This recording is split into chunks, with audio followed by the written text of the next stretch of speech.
Pagkagising ko nga is tamang kape na naman ng mami Roan nyo. Siyempre, tamang tulala nga rin ako. Ang sarap kasing tumulala kapag gintong umaga. Tipo yung ang dami mong iniisip, pero may hinihigop kang mainit. Napakasarap sa pakiramdam. Nung mga oras na yan is nakasalang pa nga lang pala yung sinaing ko, kaya hindi pa ako nag-aalmusal. Habang nagkakape nga ako is narinig ko nga nag-iiyakan na naman yung dalawa kong anak na lalaki. Nga pala tong si Kuya Calvin, grabe kong umiyak. Talang ang bunsuan ko, pagkababa is direksyon na nga sa paglalaro. Sobrang bait talaga ng bunsuan na yan. Favorite niyang laruin niyang kotse na yan.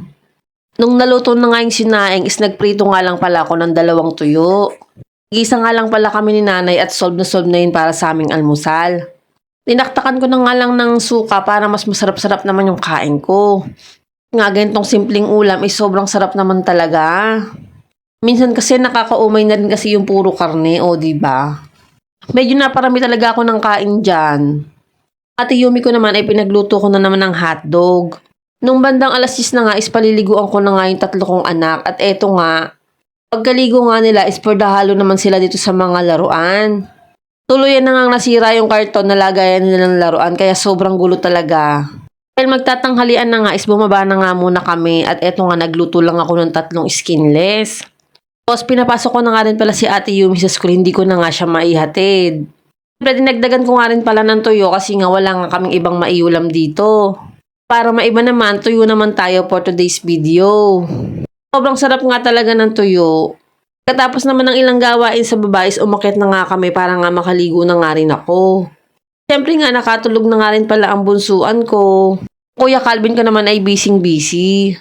Maya nga ay nagising na nga rin ang bunsuan ko at naghalo na naman dito sa mga laruan. Nakaka-stress na talaga tong mga laruan na to.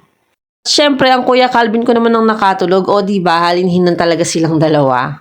Tapos nga biglang dumating nga ang Ate Yumi ko galing sa school at yan nga sobrang dami niyang kwento. Sabi nga siya sa akin na meron nga daw silang activity sa school na manonood daw ng sine sa SM. Kung gusto nga daw niya sumama kaso sabi ko depende. Sinabi kong depende is nag-iiyak nga at nagsisigaw pa nga siya. Siyempre inaasar ko lang naman siya kaya ako sinabi yun. Kung nga muna sila kasi nga nandyan nga si tatay, ibibilin ko nga muna. Dito nga sa kwarto ay may mga naiwan nga silang kalat. Sabi ko nga kay tatay is mag-aayos lang muna ako ng kwartong naiwan nilang magulo. Tingnan naman yung kwarto namin parang ang binagyo. May ganito kang mga anak na maliliit, sobrang ihanda mo na yung sarili mo sa gintong mga kalat. Pero kung gusto mo nang hindi magkalat is wag mong bilhan ng mga laruan. Sa bagay, hindi lang naman mga laruan ang kinakalat nila, pati yung mga higaan, sapatos, mga dedihan, lahat kaya nilang ikalat. Ito nga mabilisan na nga akong nagliligpit nitong mga laruan. Gamit ko na nga muna yung basket na lagayan namin ng maruming damit.